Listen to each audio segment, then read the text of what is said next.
Hoy veremos el perspectivismo en el lenguaje. Para poder entender de qué se trata, es importante hacernos las siguientes preguntas. ¿Qué es? ¿En función de qué se desarrolla? ¿Cómo pudimos hacerlo evolucionar? ¿Qué es el perspectivismo? Es un rasgo evolucionado y desarrollado por la motivación en una práctica concreta e intersubjetiva. Es un rasgo distintivo del lenguaje que se fundamenta en la intersubjetividad, la situacionalidad y la emocionalidad de nuestra socialización compleja. Es un rasgo cognitivo distintivo que fue evolucionado por la especie y debe ser desarrollado por cada persona singular.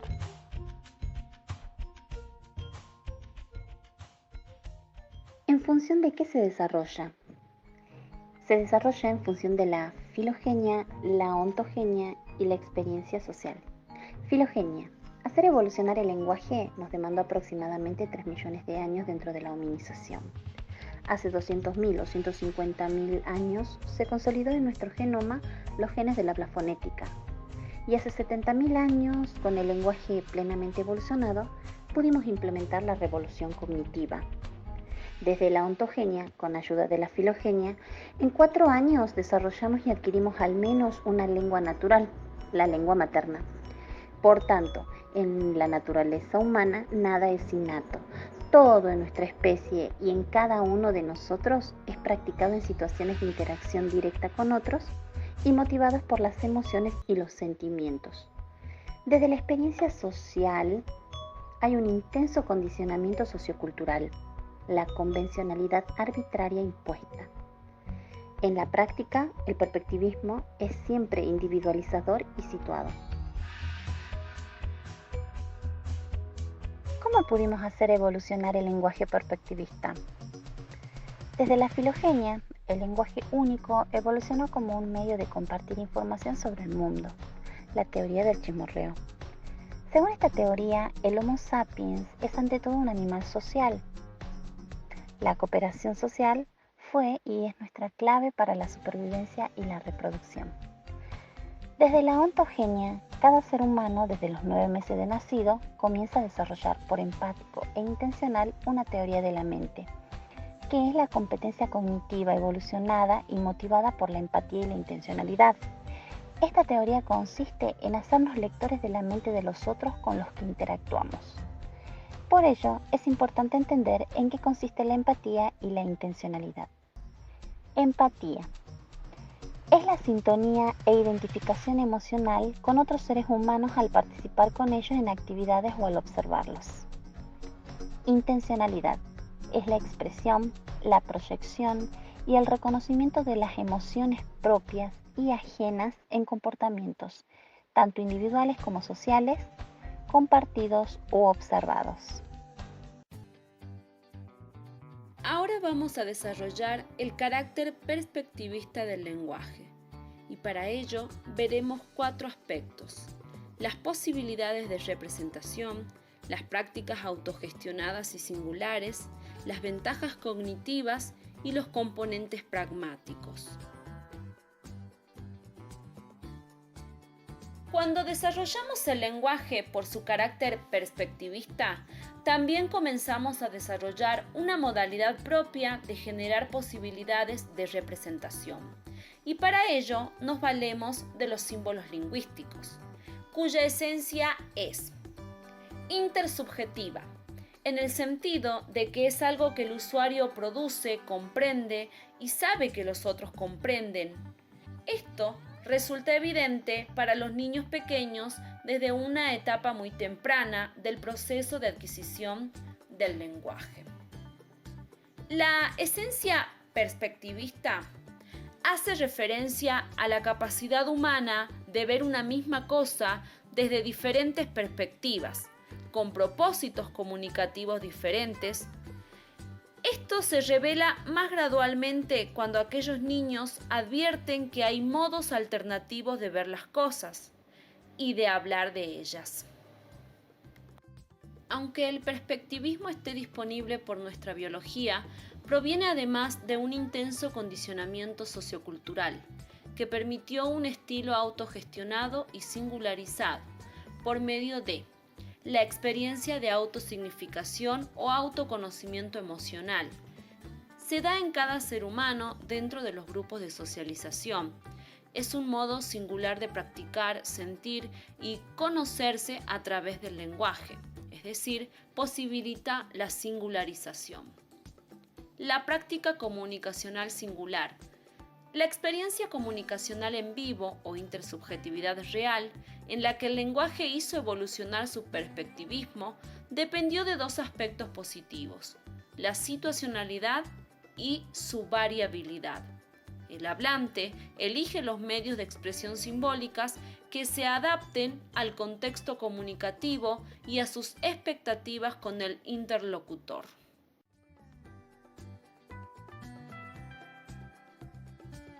El perspectivismo proporciona ventajas cognitivas. Suministra y mejora los contenidos y las formas lingüísticas para diversas proyecciones verbales, tales como la mentira, el engaño, el humor, la poesía y la argumentación. Relaciona factores biológicos, emocionales, cognitivos, sociales y situacionales. No todos los desarrollamos con la misma competencia. Depende de la calidad de la herencia genética, la calidad de cada ontogenia y la calidad y cantidad de práctica comunicacional de cada persona durante toda su vida. El perspectivismo se encuentra en diversos componentes pragmáticos, tales como los turnos de intervención y los tonemas, la kinésica y los gestos paralingüísticos, la proxémica, las interjecciones usuales de un hablante, sus modales y su estilo de enunciación. Estos son adquiridos y diseñados en la práctica comunicacional y son la base para transformar un estilo autogestionado. Para identificarlos hay que aprender una competencia metacognitiva específica, tales como leer y escribir, siendo este último el más relevante. La configuración perspectivista del lenguaje. Podemos clasificar tres tipos de configuración. Primero, la discrecionalidad y el contraste cognitivo. Luego, la eusocialidad dinámica y finalmente el autoconocimiento perspectivista.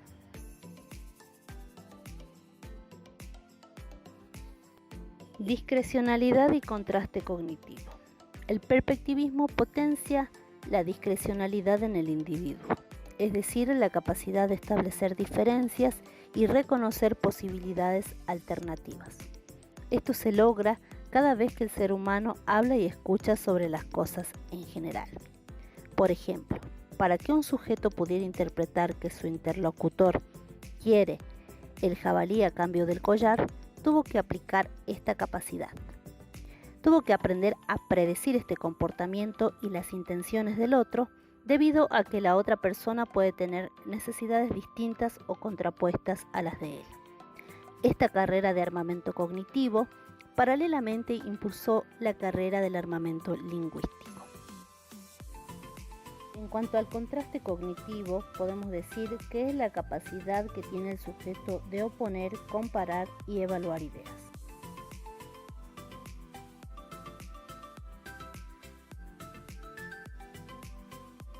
Criterios de base emocional. El perspectivismo surge de la manifestación explícita de las emociones a través del lenguaje dentro de grupos de pares, lo cual está condicionado por factores socioculturales y políticos. Desde esta perspectiva, podemos diferenciar tres grupos de pares importantes en el individuo. El primero, el biológico, que está relacionado con la edad y el sexo. El segundo, los biosocioculturales, relacionados con la apariencia étnica y comportamientos. Y por último, los políticos, aquellos que están relacionados con las ideologías políticas específicas, las creencias religiosas, los oficios y las profesiones. Eusocialidad dinámica. Se refiere a la socialización compleja que realizan los seres humanos a lo largo de su vida. Aquí podemos diferenciar dos aspectos importantes: los niveles de relaciones entre los individuos y los sistemas de pensamiento. En los niveles de relaciones podemos distinguir tres: el nivel de las relaciones diádicas, que son las relaciones bilaterales con personas esenciales para sobrevivir y reproducirnos. Aquí entran las relaciones entre padres, hijos y amistades íntimas.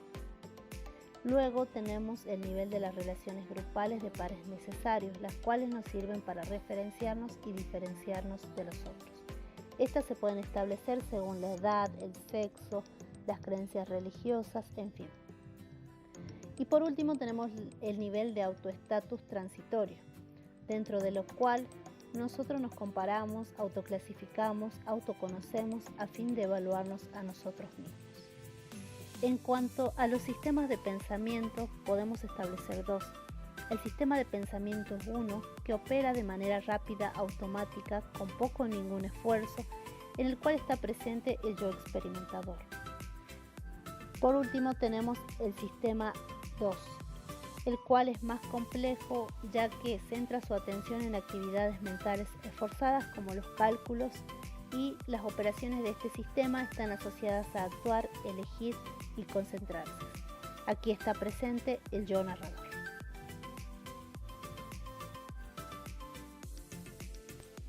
El autoconocimiento perspectivista.